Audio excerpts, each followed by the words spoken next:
which basically says that the people that will survive are the ones that have the highest genetic predisposition for survival, or a hierarchy, or they're more robust and so on. See, that system inevitably devolves into looking at humanity in three ways. One is the superhuman, called the Ubermensch. The other is human, and the other is subhuman. Now, it sounds like a fairy tale, right? Except that if you go back 80 years ago, this philosophy led to the global war and death of over 200 million people. So it's not a fairy tale.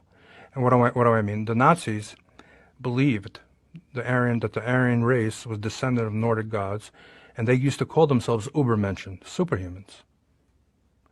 They believed that the Anglo-Saxons, the Europeans, basically, Western Europeans, were human and were meant to be subjugated and enslaved to serve the superhumans. And the subhumans, the Jews, the Gypsies, the Slavs, the handicapped, and those that politically didn't agree with the Nazis, were subhuman and were meant to be turned into vapor, dust, by being burnt or buried alive and murdered. 40 of them were my family.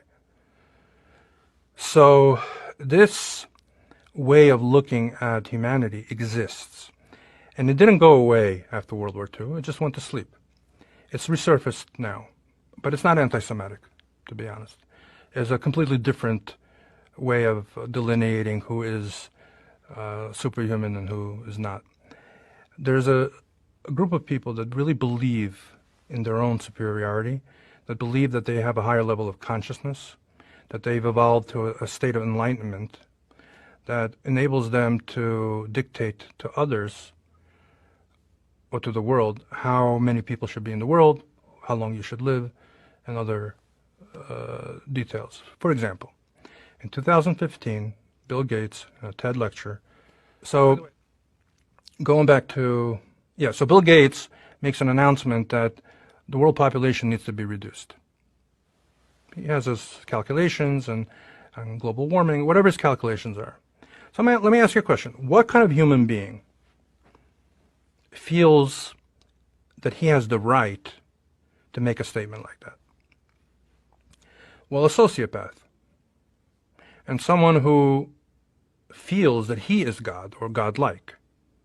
And this is nothing new under the sun. The history is filled with these types of despots and tyrants that had delusions of grandeur and felt that it was their prerogative to enslave others. Then if you look in 2016, there's a guy named Klaus Schwab from the World Economic Forum. He gave an interview in French, and he said that within 10 years, everyone will be tagged with a digital identifier. Again, it's a matter of record. So what entitles a person to make that type of statement? And then if you look at the agenda of these people, which has now become the 2030 plan for the UN, they say some very interesting things. One is America will no longer be a superpower. Number two, this is my favorite, you will own nothing and you will be happy. What kind of person feels entitled to dictate such a policy? You will own nothing, you will be happy. Because they will own everything. And everyone else will be equally miserable or dead.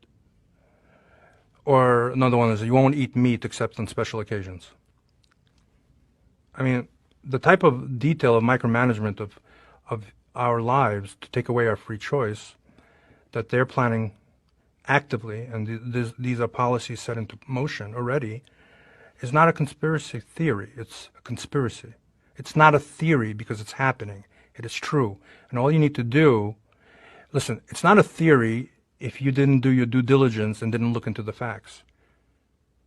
Okay? It's out there. The information is there. There is a conspiracy. There's a conspiracy to restructure. There's a book written by Klaus Schwab called COVID-19, The Great Reset. That term, Great Reset, has become a favorite term of political leaders. There's an active attempt to reset the way humanity lives. And let me tell you what they're trying to reset. Your freedom and your life. So in that context, if you look, basically we're dealing with Stalin with weapons of mass destruction. Now, one of the tactics to control human behavior is the use of fear. Fear is a ubiquitous, universal phenomenon in the human experience. It serves a protective function. You know, you get a sense of fight or flight, and it's meant to be protective. But it could be used in a way to manipulate behavior. So if I release an unknown, invisible enemy, pump the airways with "it's going to kill you and your family" rhetoric, suppress any rays of hope, and advocate for the use of an experimental, unknown, and definitely unsafe liquid, it is very easy to steal the consciousness of humanity away from the divine and lead them to essentially idol worship. In other words, I begin to allow my fear to guide my behavior, which is to find a human source for the alleviation of that fear. So who could that be? Well, it could be your government officials, or "we're here to protect you, we're here to help you." It could be the vaccine industry. "We're going to give you a shot which will help you and save you," and so on. It goes on, let's say, YouTube, and offers an opinion. And because that opinion is not in line with the World Health Organization's principles, that's what they say, that it's against the standards of the World Health Organization. That's why it was taken off. He gets deplatformed. So that's another element. You take into context, you know, you would think that living in a democratic, free society, you'd have the right to debate the utility of things. So some doctors may say they believe in this, or this is why. Other doctors may not. They have a debate. The debate could last for years. But eventually, you reach a deeper level of understanding and truth, which then helps everyone.